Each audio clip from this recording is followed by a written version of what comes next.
तो गुरु बृहस्पति को अच्छा नहीं लगा, वो चले गए। तो देवता लोग इंद्र को बोले महाराज गुरु जी आए और आप खड़े भी नहीं हुए, उनका अभिनंदन नहीं किया, वो चले गए। अब इंद्र को अच्छा नहीं लगा, जब मेरे गुरु आए मैं इनका सम्मान भी नहीं किया। तो इंद्र फिर मनाने के लिए गए, तो गुरु बृहस्पति अंतर्ध्यान हो गए, गायब हो गए।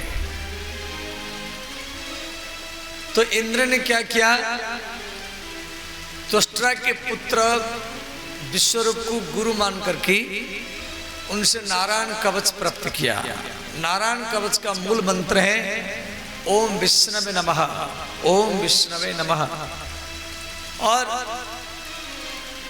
विश्वरूप को इंद्र गुरु बनाया, क्यों गुरु बृहस्पति अंतर्ध्यान हो गए, गायब हो गए।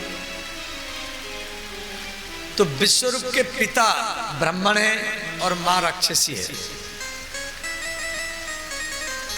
परंतु ये ब्राह्मण कहलाया। यदि छोटे जाति की कन्या किसी बड़े जाति में विवाह किया तो उसका जो बेटा होगा वो बड़े जाति के ही माना जाएगा। परंतु कोई बड़ी जाति की कन्या यदि छोटे जाति में शादी किया, जैसे ब्राह्मण क्षत्रिय की कन्या किसी शूद्र से शादी किया, तो उसका जो बेटा होगा वो वर्ण शंकर कहलाएगा, वो बड़ी जाति की नहीं माना जाएगा। इसकी मां राक्षसी है परंतु पिता ब्राह्मण है, परंतु ये ब्राह्मण कहलाए, इसलिए इंद्र का गुरु बने थे। और ये अपनी मां को आहुति दिया तो इंद्र नाराज होकर इसका मस्तक काट दिया। इंद्र के ऊपर ब्रह्महत्या हमला किया तो इंद्र भयभीत होकर भाग गए। ब्रह्महत्या को 4 भाग में बांटा गया। एक भाग पेड़ में और जल में, पेड़ में जो रस है, जल में जो फेन है, और पृथ्वी में जो ऊसर भूमि है, और एक भाग स्त्री में जो मासिक धर्म है। इस प्रकार 4 भाग में बांटा गया। उसके बाद त्वष्टा को जब मालूम पड़ा इंद्र मेरे पुत्र का मस्तक काट दिया, त्वष्टा ने यज्ञ किया। उस यज्ञ से एक राक्षस जन्म लिया जिसका नाम है वृतासुर। वृतासुर इंद्र को मारने के लिए आया। इंद्र देवताओं को लेकर के और वृतासुर राक्षसों को लेकर के आमने सामने दोनों खड़े हैं। तो भगवान आकाश में विराजमान है। तो इंद्र को भगवान का दर्शन नहीं हुआ और वृतासुर को भगवान का दर्शन हुआ। तो वृतासुर यहाँ 4 श्लोक में स्तुति किया है। न नाकपुष्टं न च पारमेष्ठ्यं न सार्वभौमो न रसाधिपत्यं।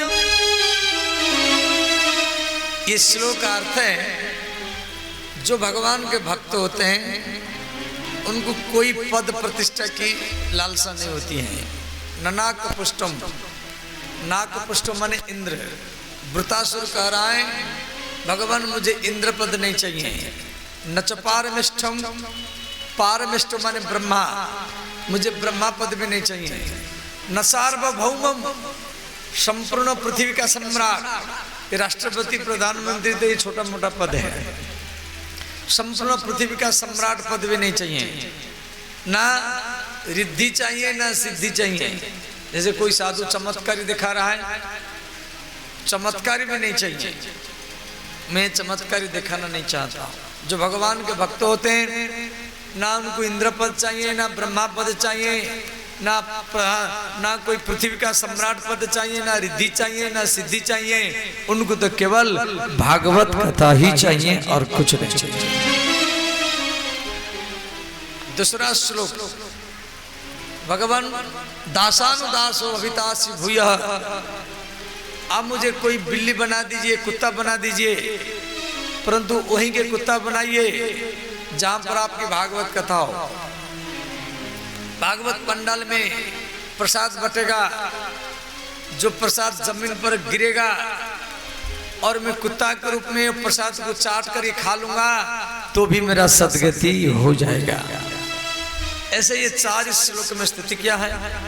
अंत में इंद्र के वज्र से इसका मस्तक काट दिया गया। तो श्री परीक्षित महाराज सुखदेव जी को प्रश्न किए, गुरुजी ये वृत्रासुर कौन है जिसको संग्राम के मैदान में भगवान का दर्शन हुआ और इंद्र को क्यों नहीं हुआ? फिर सुखदेव जी इनके पिछले जन्म की बात सुना है। ये वृत्रासुर पिछले जन्म में चित्रकेतु नाम का राजा था और ये श्री अंगिरा ऋषि से शंकरषण भगवान का मंत्र प्राप्त करके और ये विमान में बैठ करके वैकुंठ जा रहा था। ध्यान देना, इसका विमान वैकुंठ जा रहा है। तो भगवान महादेव कैलाश में देवी पार्वती को भरी सभा में बड़े बड़े ऋषि मुनि बैठे हैं, वशिष्ठ भरद्वाज सनकादि मुनि कपिल मुनि सब बैठे हुए हैं। भगवान महादेव भरी सभा में माता पार्वती को अपनी गोदी में बैठा रखे थे और शंकर भगवान का हाथ पार्वती माता के छाती के ऊपर था और ये विमान में बैठ करके जा रहा था। तो ये हंसने लगा, ये देखो ब्रह्म ज्ञान का उपदेश दे रहे हैं और भरी सभा में अपनी पत्नी को गोदी में बैठा रखे। तो पार्वती माता को अच्छा नहीं लगा। तो माता पार्वती चित्रकेतु को अभिशाप दिया, ये चित्रकेतु अब आप वैकुंठ के लायक नहीं है। जिस सभा में कपिल मुनि सनकादि मुनि वशिष्ठ भरद्वाज गौतम बड़े बड़े ऋषि मुनि बैठे हैं, वो भी भगवान शंकर के गलती को नहीं पकड़े और आप इतना बड़े ज्ञानी हो गए, जाओ आप राक्षस बनो। तो पार्वती माता के अभिशाप के कारण वो चित्रकेतु राक्षस बना था, जिसको संग्राम के मैदान में भगवान विष्णु का दर्शन हुआ था। अब यहाँ का प्रश्न है, भगवान महादेव भरी सभा में माता पार्वती को अपनी गोदी में क्यों बैठा रखे थे? ध्यान देना, एक बार भगवान महादेव वैकुंठ से विष्णु भगवान के प्रसाद लेकर के आ रहे थे कैलाश। तो पार्वती माता विष्णु सहस्त्र नाम पाठ कर रही थी। विष्णु सहस्त्र नाम, विष्णु का 1000 नाम वो डेली पाठ करती थी, उसके बाद में प्रसाद पाती थी। तो भगवान शिव बोले, देवी ये वैकुंठनाथ भगवान का प्रसाद है, आप इसको स्वीकार करो। पार्वती माता बोले, नाथ मैं विष्णु सहस्त्र नाम पाठ करती हूँ, उसके बाद में प्रसाद लेती हूँ, अब मेरा नियम टूट जाएगा। भगवान शिव बोले, देवी क्या तब तक मैं प्रसाद लेकर ये खड़ा रहूंगा? प्रसाद को लेने में विलंब करना नहीं चाहिए। अब पार्वती माता बोली, मेरा नियम टूट जाएगा, मैं नियम तोड़ नहीं सकती। अब भगवान शिव बोले, प्रसाद को लेने में विलंब करना नहीं चाहिए। भगवान शिव बोले, देवी मैं एक नया नियम आपको बता दे रहा हूं। पार्वती माता बोली, बताइए कौन सा नियम बता रहे हैं? तो भगवान शिव बोले, देवी विष्णु के 1000 नाम, गोविंद गोपाल मधुसूदन दामोदर चक्रधर मधु, विष्णु के 1000 नाम लेने से, विष्णु के 1000 नाम लेने से जितना लाभ मिलता है, एक बार राम नाम लेने से इतना लाभ ही मिल जाता है। राम रामेति रामेति रमे रामे मनोरमे सहस्र नाम तत्तुल्यो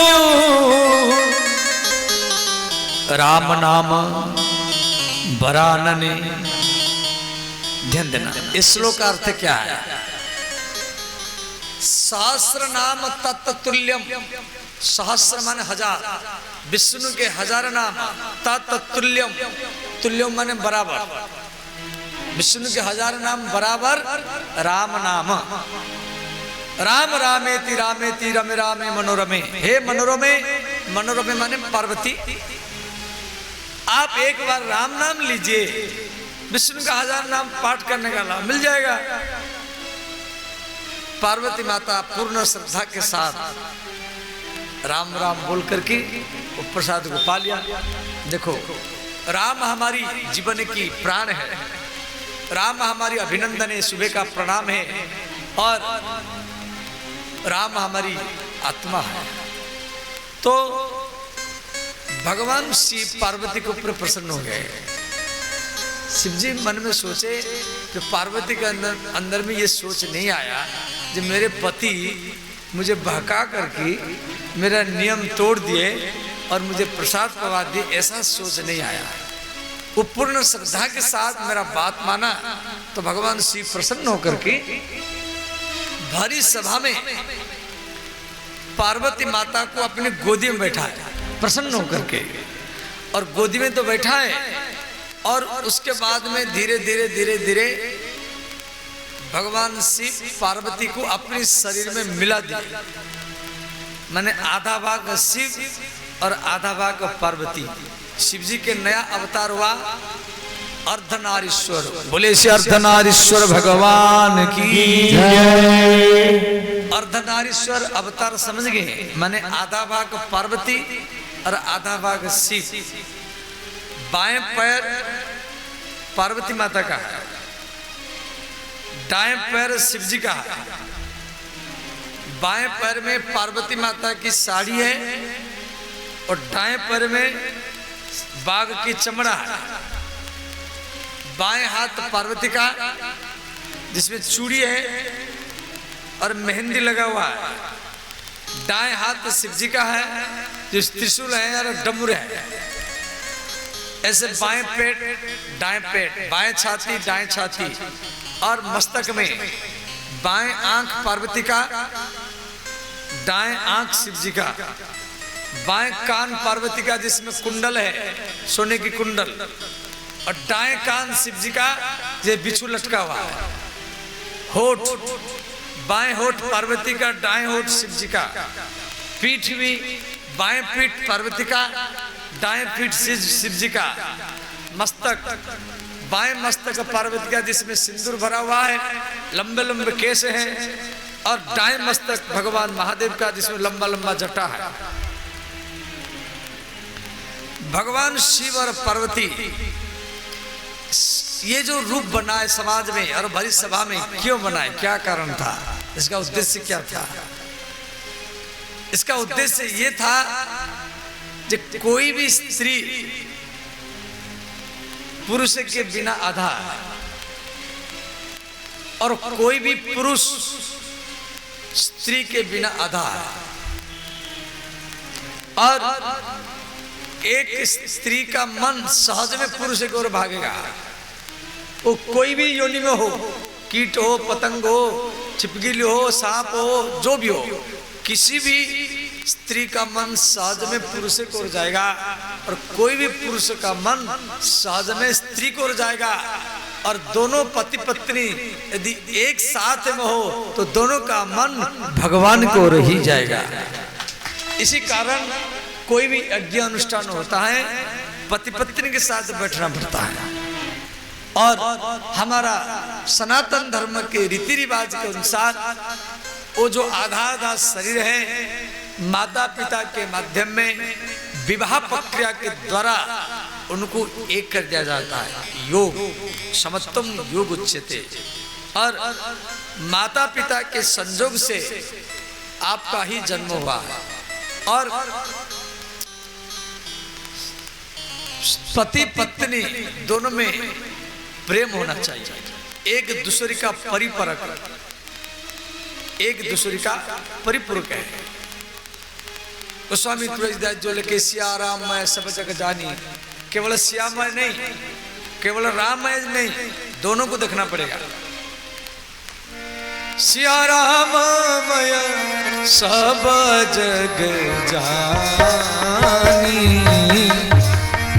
सिया राम मय सब जग जानी,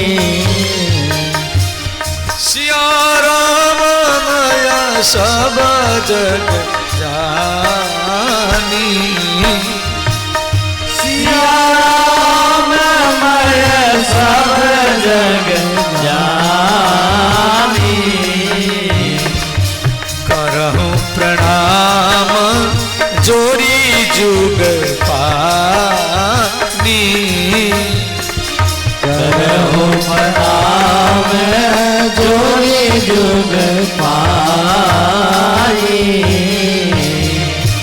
करहूं प्रणाम जोरी जुग पानी,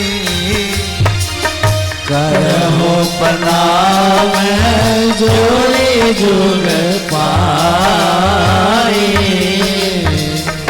सब गाइए, दोनों हाथ उठा कर गाइए।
एक बात श्री सुखदेव जी परिचित करे, राजन बरा भगवान के द्वारा हिरण्याक्ष का मृत्यु हुआ। हिरण्याक्ष का भाई का नाम है हिरण्यकशिप। हिरण्यकशिप एक बार अपनी भाई का बदला लेने के लिए वैकुंठ गया। जे भगवान विष्णु बराह रूप में मेरे भाई को मार दिया और मैं विष्णु को मारूंगा। हिरण्यकशिप वैकुंठ लोक चला गया और वैकुंठ में भी इसको भगवान नहीं मिले। देखो, हम लोगों का ये सोच रहता है जो भगवान वैकुंठ से आएंगे दर्शन देंगे, वृंदावन से अयोध्या से आएंगे दर्शन देंगे, ये भूल है। भगवान आपको दर्शन देने के लिए वृंदावन अयोध्या से नहीं आएंगे, वैकुंठ से नहीं आएंगे। भगवान आपको दर्शन देने के लिए किसी मंदिर से नहीं आएंगे।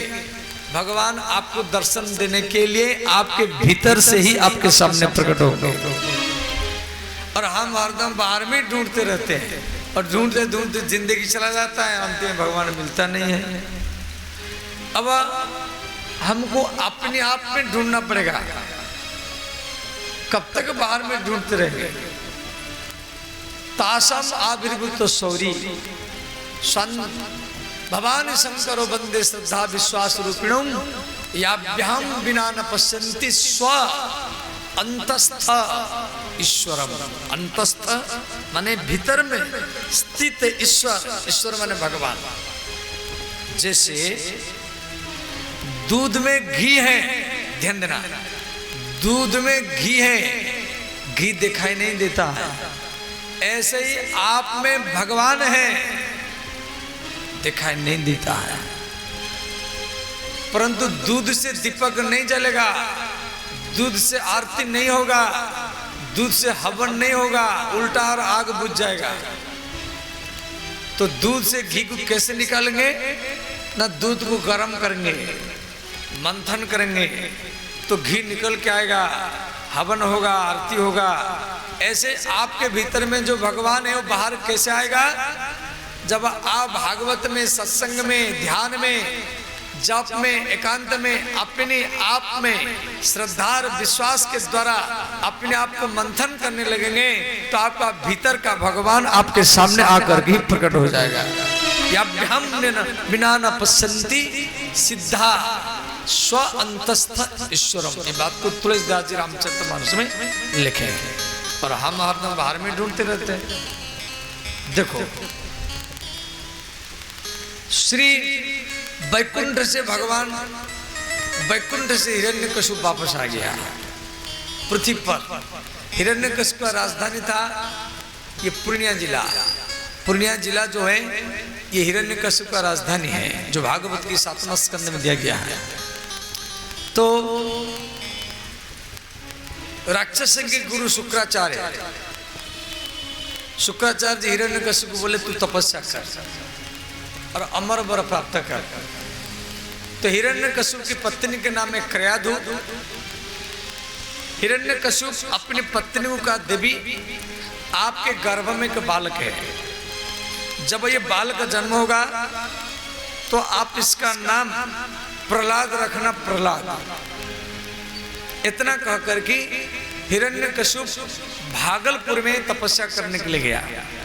भागलपुर जब देवघर के रास्ते में जाएंगे तो मंदार पर्वत पड़ता है। मंदार पर्वत, मंदार पर्वत की कथा प्रत्येक पुराण में, 18 पुराण में मंदार पर्वत की कथा है।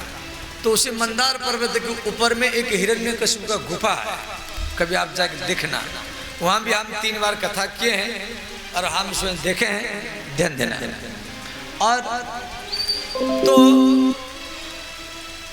इधर इंद्र ने क्या किया, हिरण्यकशिपु की राजधानी में हमला किया।